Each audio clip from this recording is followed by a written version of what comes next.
Teka lang, bago ka mag-scroll sa phone mo, may tanong lang ako. Kailan mo uling in-update yung iPhone mo? Kung isa ka sa mga mahilig mag-click ng remind me later o install tonight, pero hindi naman natutuloy, nako, baka ito na yung sign na kailangan mo ng seryosohin ng pag-update. Bakit? May kumakalat kasing issue ngayon na tinatawag nilang Dark Sword. Galing to sa GitHub, yung site na tambayan ng mga programmers at developers. Nagkaroon kasi doon ng security leak. Ang nakakatakot dito, kahit sino na marunong mag-code, pwedeng gamitin yung tool na yun para ma-hack o mapasok yung iPhone mo. Ang nakakatakot pa, hindi mo kailangan mag-download ng kung ano-anong apps para ma-hack. Isang maling website lang na mabisita mo sa Safari, pwedeng makuha lahat ng password at photos mo sa loob lang ng ilang minuto. Kaya sa video na to, pag-uusapan natin lahat ng kailangan mo malaman tungkol dito para hindi ka maging biktima. At para alam nyo ang pag-uusapan natin sa video na to, ito ang 10 topics na hihimay natin. Walang technical words na nakaka-nosebleed, tamang kwentuhan lang. Ano nga ba yung Dark Sword leak? Bakit ito tinatawag na double-edged sword? Paano gumagana yung hack? Sino-sino ang mga target at saang bansa ito nagmula? Anong iPhone models at iOS version ang delikado? Anong klase ng data ang pwede manakaw sa'yo? Totoo bang zero expertise ang kailangan para magawa ito? Ang reaksyon ng Apple at critical security update nila. Bakit naging public ang code nito sa GitHub? At syempre, ang reality ng mobile security ngayon 2026. Ano nga ba ang Dark Sword leak? Simulan natin sa basic. Ano ba talaga ang Dark Sword? Isipin nyo na lang na yung iPhone na parang sobrang safe o secure na vault. Ang Apple, sobrang proud niya na mahirap pasukin ang system nila. Pero itong si Dark Sword, para siyang master key na nadiskubre ng mga hackers. Dati, yung mga ganitong klase ng hack o exploit kits, secret lang yan. Ginagamit lang yan ng mga big time na grupo o kaya ng government para sa mga secret mission. Pero nitong March 2026, may isang anonymous user sa GitHub na nag-upload ng mismong code ng Dark Sword. Kumbaga sa recipe ng sikat na restaurant, biglang kinalat sa internet para kahit sino pwedeng magluto. Ang Dark Sword ay hindi lang isang simpleng virus, isa itong full chain exploit. Ibig sabihin, pinagsasama-sama nito ang 6 na magkakaibang butas o vulnerabilities sa system ng iPhone para tuluyang makapasok sa pinaka-core ng phone mo. Sobrang advanced ito, kaya naman pati ang mga security experts sa Google napasabi ng update your phones now. Pangalawang topic, ang double-edged sword leak. Bakit double-edged sword? Kasi sa mundo ng tech, kapag ang isang secret hack ay naging public, dalawa ang pwedeng mangyari. Una, yung mga hacker na hindi marunong gumawa ng ganito ka-complex na attack, ngayon, meron na silang kopya.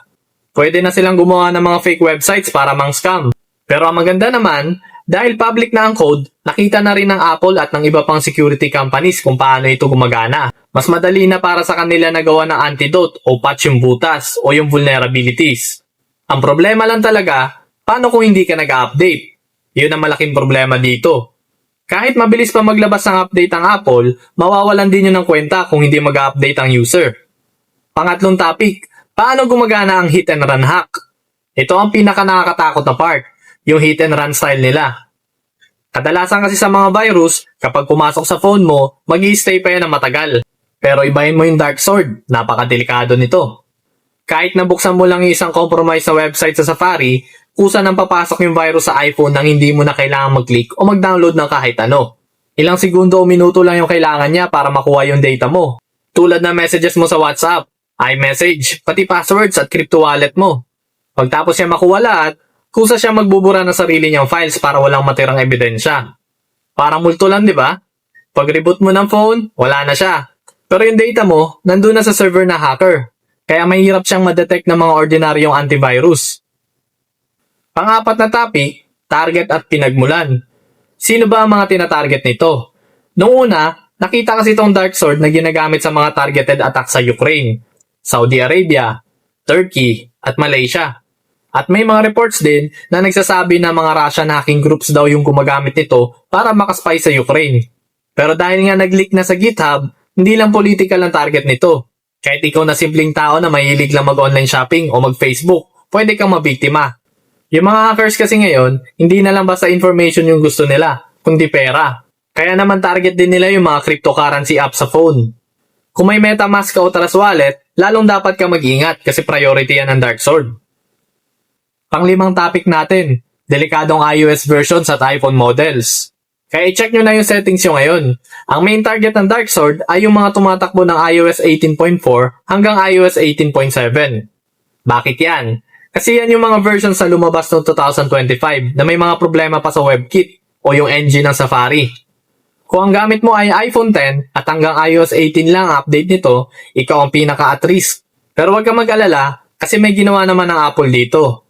Pero kung ang iPhone mo ay bago-bago pa, tulad ng iPhone 13 pataas, at hindi ka pa nag-update sa pinakabagong iOS 26, pwede ka pa ring ma-hack. Sabi nga ng mga researchers, halos 220 million na iPhones ang vulnerable pa rin hanggang ngayon dahil sa mabagal na adoption ng updates. Pang-anim na topic, anong data ang mananakaw sa'yo? Ano ba talaga makukuha nila? Isipin mo lahat ng sekreto mo sa phone, passwords, lahat ng nakasave sa keychain mo, messages, kahit yung mga encrypted daw na apps gaya ng Signal at WhatsApp, kaya nilang basahin yung database kapag nakuha na nila yung full control sa system. Photos at location. Alam nila kung nasaan ka at mga pictures mo. Crypto wallets. Ito ang pinakamasakit. Kasi ubos ang pera mo kapag nakuha nila yung mga keys o credential mo. Take note. Dahil hit and run style siya, hindi mo mapapansin na bumabagal ang phone mo o umiinit. Gagawin niya lahat yan sa background habang nagbabasa ka lang ng balita o nanonood ng video sa browser. Hindi mo rin mapapansin na bumabagal o umiinit na yung phone mo kasi gumagana to ng patago. Halimbawa, nanonood ka lang ng mga video sa Facebook pero hindi mo alam, may nangyayari na pala sa personal data mo.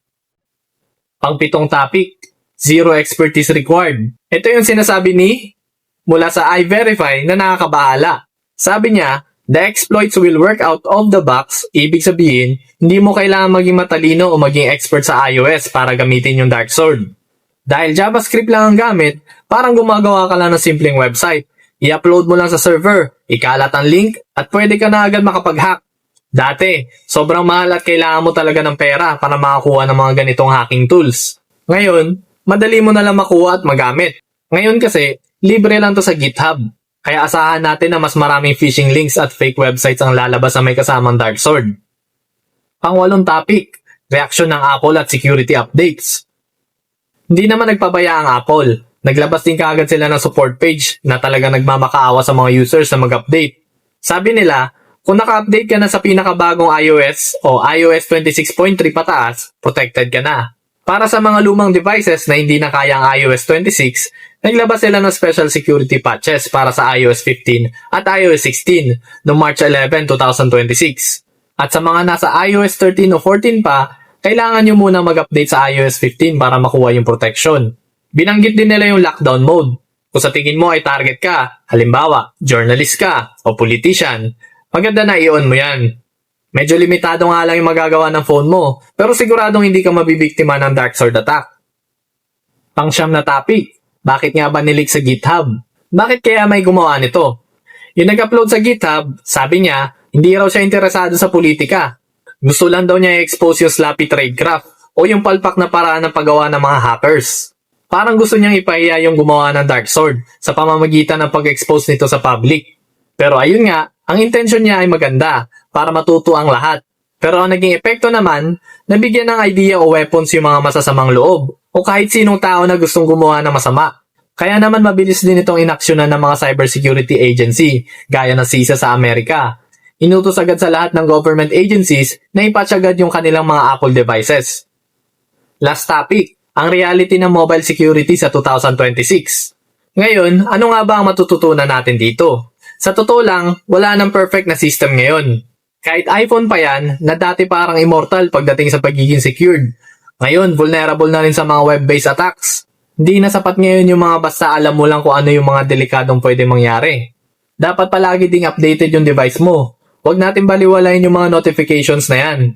Isipin nyo na lang na ang daling malik ng data natin ngayon. Isang click o visit lang sa isang website, pwede ma-expose lahat ng laman ng digital files natin. Kaya maging maingat tayo sa mga links na pinupuntahan sa Safari at siguraduhin laging updated ang phone natin. Sana nakatulong itong mahabang kwentuhan natin tungkol sa DarkSword.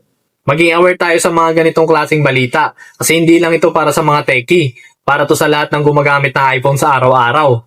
Ingat tayo lagi sa pag-browse at huwag kalimutang i-check yung software update section nyo mamaya. Hanggang sa muli mga ka-tech, ingat kayo palagi sa digital world.